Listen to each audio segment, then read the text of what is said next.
Stuff you got to know before you become that master flipper. You know, we watch those shows. I had a friend of mine that I grew up with. He called me up one day. He was a grade school teacher. He says, "I've been watching that Vegas flip show, and I'm going to be a flipper." And I'm going, okay. There's a lot of stuff you got to know. It's not a matter of just winning the deal at the courthouse steps. Termites. Yes. Tell me what termite stories you have. Wow. I've seen a lot of houses that have termites. One is I was inspecting this new home. Let's put it in the 2000s. Okay. And they had been spraying the wall again with the sprinkler. Mm-hmm. And, I didn't think much of it until I got inside. When I got inside, we went up a story to the children's bedroom, mm-hmm. and I went through my normal routine, checking everything out, checking the windows out, and on the side of the window, I noticed there was a squiggly line underneath the paint. Oh, fun. Yeah. So I ran my hand across that, and sure enough, it was a dent inside that wall. Mm-hmm. Where they had eaten away the paper. Right. Because the paper was wet. Exactly. Because the sprinklers got it wet. This was 2 stories up. Awesome. So they were spraying it on the bottom, mm-hmm. and a story up, they were there. I bet you had a leaking dormer. I had that condition over by where WordPerfect used to be a billion years ago. Yeah. And that whole area used to be an orchard, and then they turned it into WordPerfect buildings. Okay. And then you got all of these termites that are eating the roots that used to be the orchard. Yeah. And so you got a bunch of, and then you had a leaking dormer on one of those newer homes. It was only 4 years old. Watch out, Orem. And so, yeah, really. So you had the dormer upstairs, and the water was leaking down into the living room and then down into the basement, and we had termite factory all the way down. Yeah. I've seen it in the joists in the basements where the plate mm-hmm. was being eaten, mm-hmm. and then coming in from the plate in through the joists, you could see the where they were leaving their sawdust holes. That was one of my first jobs, and that's the one where they handed me the hatchet. Was it? Yeah, it was a home where this guy was the closest I've ever seen to being the 24/7 or the 19 hours per day for 72 years. He'd been living inside that home, not in the basement, but inside the home, 24 hours a day for about 30 years. Sounds like a radon thing. Yeah, it does. And he would have people deliver food because he was afraid to leave. Wow. And the people that were with me were pretty excited because there were rooms that had been closed for 30 years. So they handed me this hatchet. They knew there was termites in the basement, but they wanted to know if they were on in the joists on the ceiling between the basement and the main floor. Okay. And so here I go after. I was a green inspector. I didn't know that having a hatchet and chopping things up was unusual. So, off to town I went. On the joists? On the posts, on the sheetrock that was on the ceiling in the basement. Okay, that makes, yeah, okay. And it turned out that the posts had been wet, but the joists had not. So the termites had eaten all the way up to where the water ended. And then they started chewing on the joists. The joists were dry, so they're like, oh, this sucks, and they went somewhere else. Right. That turned into a Thai restaurant. And I think those guys lived down in the basement. But, those termites could spice up a Thai dish, I'm thinking. Yeah, good protein. Got another one. It's kind of a bird and termite story. They didn't have a gable vent screen. Oh. And this was a rental. So the renters thought that birds in the attic was just cute. Mm-hmm. So birds came in through the gable vent, dropped down, made a bird condo that was huge. There was probably a couple hundred birds in there. Peed against the edge of this attic, and the continuously flowing moisture in the sheetrock kept a termite colony alive. So I did the same thing that you did. I was running my hand along the sheetrock. Little did I know I was adorning my hands with bird pee. Like the dog. But I actually heard squealing. Apparently, these termite workers can make a sound that's audible to me or to a human being. I think anybody could hear that. See, I haven't heard that scream yet. Yeah, I heard it in one other time too. But so I thought that was cool. And, I did that again. I heard a scream again. Tried it the third time. I guess they were dead. But You murderer.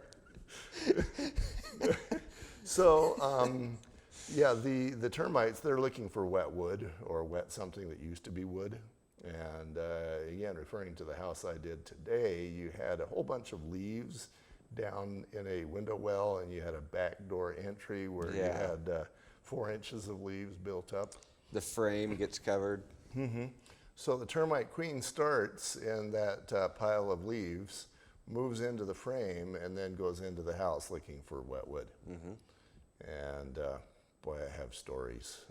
My buddy lived near a mall up in Salt Lake City, and they've got plenty of huge cottonwoods up there, etc. So they've got termites up there. The queen found her way, and then there was a shower wall that was leaking. So I went up there, and sure enough, it was a termite worker. I put him in one of those old film canisters, back when there used to be film canisters. Yeah, the old black ones.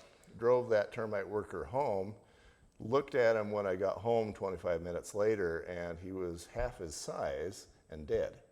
Lost his water weight. Yes. Yeah, they need the moisture that much. So in Utah and most of the West, they're subterranean, meaning that they live in the soil and they've got to go into the house for dinner. Dinner is wet wood. Yes. And if you have, let's say, termites in your home, they're not just in your home. Termite colony can spread out for miles. And so your neighbors and their neighbors and their neighbors. Well, as long as there's food, Yeah. Again, you look at Northeast Orem, where Word Perfect used to be, those orchards would spread for miles. Yeah. Yeah. And everywhere where there's a new root system that was dinner, you bet they're going to eat it. That's their job. They turn dead wood into soil. They're needed on planet Earth. Right. You just don't want them to turn your house into soil. Right. They don't care what wood it is. I've noticed on a lot of fences that happens a lot. Posts that are in the ground. You can go over to a wood fence and push on it, and you can definitely have it sway from rotten termites. And if you don't build the fence correctly, Right. it's going to get eaten. You just putting the post in dirt, yeah, that can definitely happen. So if somebody is flipping a home, and I want to boil this down to them, what do they need to know about termites? Well, don't push your soil up against the home on the outside so close to You need to have a little bit of foundation You need to have a exposed. little foundation exposed. Right. And even then, they will make that mud tunnel and go up. So you want to leave a good space. 6 inches. 6 inches at least. Okay. And at the same time, we've got to keep water away from the foundation. Right. And we want positive flow away from the foundation. Again, that number one rule of engineering comes up. Right. Don't spray the house with sprinklers. Drain water away from the house. Anything to do with Positive drainage, drainage. flow. Yep, positive drainage. I had a realtor friend. This is one of my favorite stories. I told it today. She called me up one day. She was a friend, but she was cheap. And she called me up and she says, I was trying to save the inspection fee. She says, I just replaced the entire west wall of my house. Ooh. It had termites. If I would have called you, would you have seen that? She was trying to make herself feel a little better, and I wasn't going to give her that. Yeah. I asked her some questions, and I said, if you would have hired me, you would have never had the termites. This was about a year after she bought the home, but basically she was spraying the house with the sprinklers. Water was getting into the window frame area, into the wall, and termites found it. Yeah. And that was an unpleasant day for her. Not fun. So I'm going to say, from the point of a flipper, you got to keep water out of the house. You know, away from Definitely. the crawl space, away from the basement, away. The foundation needs to be dry on the outside in order to know that it's dry on the inside. Well, not just on the outside, but you need to look at the plumbing situations as well. Let's say if we have a shower that doesn't drain towards the drain, and they use the wrong material underneath the tile, then you can look at some heavy damage, a lot of probably mold to begin with, Right. and then you're looking at termites after.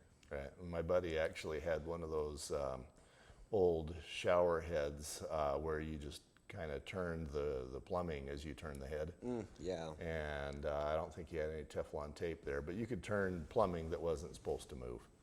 And so as you did that, it was leaking into the wall, and that's what the termites were chewing on. Yeah. So basically any source of water, it's got to go bye-bye, or you're going to be paying the big bucks. You know, all the contractors are supposed to think about water from the beginning to the end. They're supposed to look at where the water's coming from, where's it going to go, and how do you remediate this without a sump pump. Also, from the tiler to the electrician to the tinner, I mean, we're talking about moisture. Again, with the shower, the tiler, the electric, we're looking at where do you put the GFCIs. So everything revolves really around the water. Right. Even the HVAC does, because there's condensate that if you don't capture it right, now you've got a wet ceiling. Yeah. And then there's drama that way. Exactly. Okay. Be right back.